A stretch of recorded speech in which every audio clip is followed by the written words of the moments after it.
Bismillahirrahmanirrahim. Assalamualaikum warahmatullahi wabarakatuh.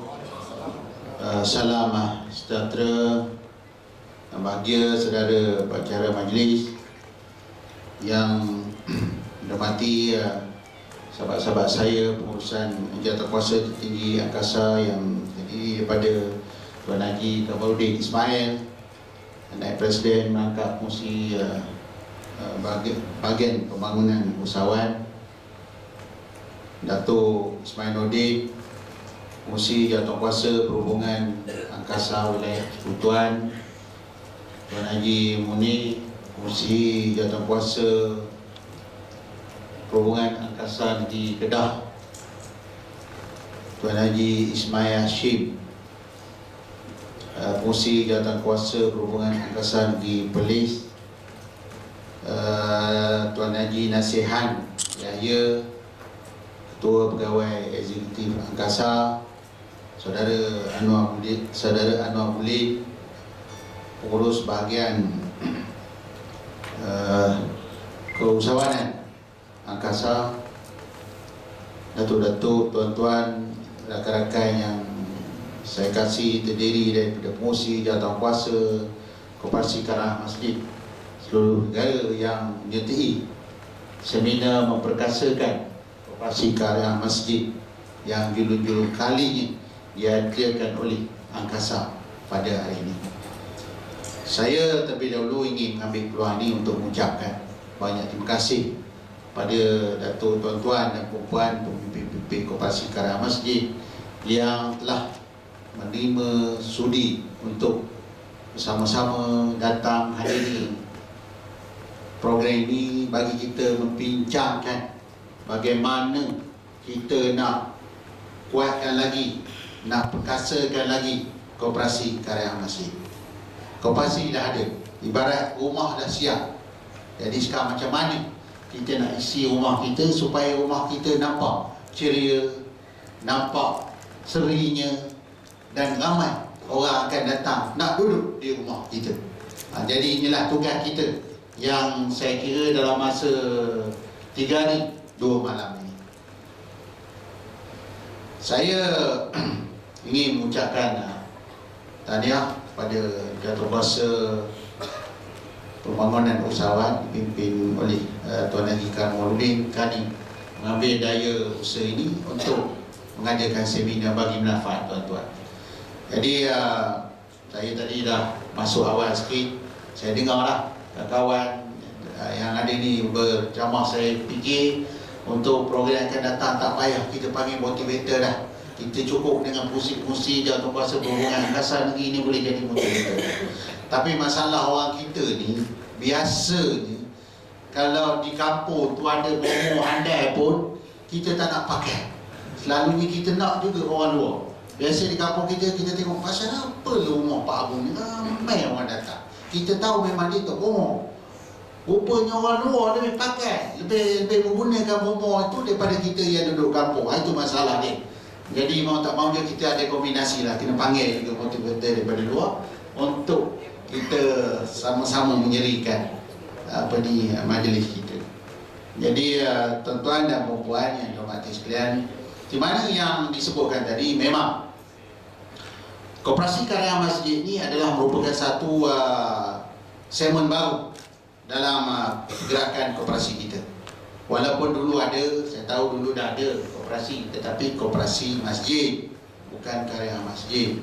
Biasanya koperasi masjidnya ahli dia terdiri daripada orang rapat dalam masjid itulah je, kaki tangan masjid, pengurusan masjid. Dia tu tak buka peluang menjadi ahli kepada ahli-ahli kampung ataupun ahli karya dia. Jadi oleh sebab itu kita dapati bahawa agak sukar untuk koperasi masjid berkembang kerana tidak mendapat penyertaan daripada masyarakat keseluruhan. Jadi bila masjid, Koperasi Karya Masjid buat program, orang karya, orang kampung kata, buat apa saya nak campur, saya bukan ahli, saya tidak mendapat manfaat. Maka lantaran daripada itu, saya dan kawan-kawan di Angkasa mengambil daya usaha supaya kita luaskan Koperasi Karya Masjid ini, koperasi masjid ini kepada Koperasi Karya Masjid, supaya koperasi ini memberi peluang kepada semua ahli-ahli yang duduk di kawasan Karya Masjid untuk menjadi ahli-ahli. Dengan secara tidak langsung kita dapat menggembeling semua sumber yang ada di kampung kita, di kawasan Karya kita. Kita tahu kelemahan kita, masyarakat Islam, kita ekonomi tak kuat. Kita tak ada kepakaran. Maka lantaran daripada itu, kita sepatutnya mengambil falsafah daripada jemaah yang digalakkan tiap-tiap kali amalan kita. Tuhan dah galakkan berjemaah, maka kita ambil konsep jemaah itu. Dengan adanya konsep berjemaah ini, konsep beramai-ramai ini, maka kita boleh mengembalikan sumber yang ada. Kalau sedikit, kita barangkali modalnya tidak besar, maka kita buka semua pada ahli kadang kita dengan sedikit sumbangan masing-masing, maka jumlahnya akan jadi besar. Itu dari segi modal. Kemudian dari segi kepakaran, kerana dalam kampung kita ni berbagai-bagai latar belakang pendidikan, berbagai kepakaran, maka kita juga boleh menggunakan dengan melalui koperasi menggabungkan kepakaran yang ada. Kita tahu dalam kampung kita ada guru, dalam kampung kita ada engineer, dalam kampung kita ada doktor, dalam kampung kita ada accountant. Maka dengan menggabungkan mereka dalam koperasi, maka kita dapat, koperasi kita ada sumber, semua sumber. Kita ada doktor dalam koperasi kita, kita ada engineer dalam koperasi kita, kita ada accountant dalam koperasi kita. Jadi soal nak buat account, nak mengurus account, tak ada masalah. Kerana ahli koperasi karya kita ada accountant di situ. Kalau kita nak buat projek bangunan, kita tak perlu memikirkan tentang nak cari engineer, kerana engineer ada dalam koperasi kita, kerana penduduk kampung kita ada orang engineer. Begitu kita juga kalau kita nak buat perkhidmatan kesihatan, sakit hospital, kerana kita ada kepakaran doktor. Itulah ada rasionalnya kenapa kita menggalakkan supaya mewujudkan koperasi Karya Masjid. Tuan-tuan dan puan-puan, kita kata negara kita negara yang Islam. Ramai rakyat kita, 60 dekat 30% daripada 28 juta rakyat Malaysia adalah orang Islam. Tetapi kita tahu kita dah merdeka berapa lama dah, daripada tahun 57 sampai sekarang, tetapi kita kuasa ekonomi kita masih tak boleh pegang lebih daripada 30%. Masyarakat Islam kita menjadi pengguna, tuan-tuan. Tuan-tuan beli barang siapa keluar? Tuan-tuan beli sabun siapa keluar? Tuan-tuan beli minyak masak siapa yang packing? Ini masalah kita.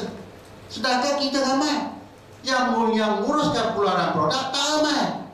Inilah masalah yang kita kena bergerak untuk menyelesaikan masalah. Sampai bila kita nak jadi pengguna, tuan-tuan? Sampai bila kita nak jadi kuli, tuan-tuan?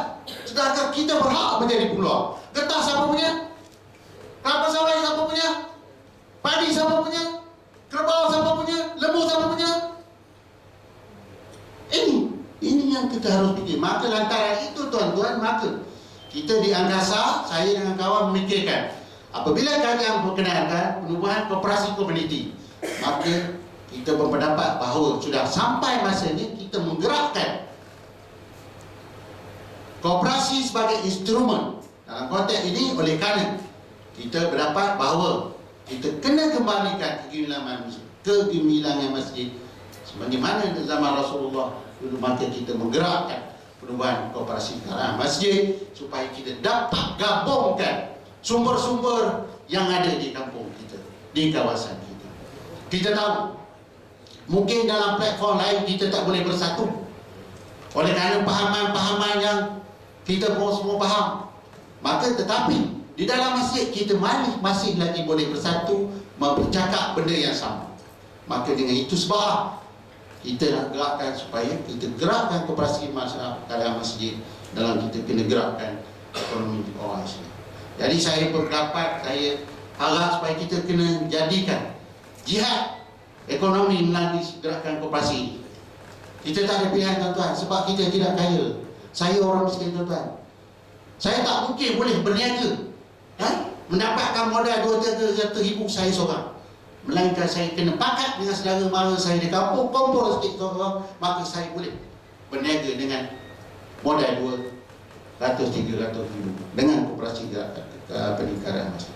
Dan inilah rasionalnya kenapa itu. Dan saya sekali nak ucap kata kerana tuan-tuan telah menggerakkan.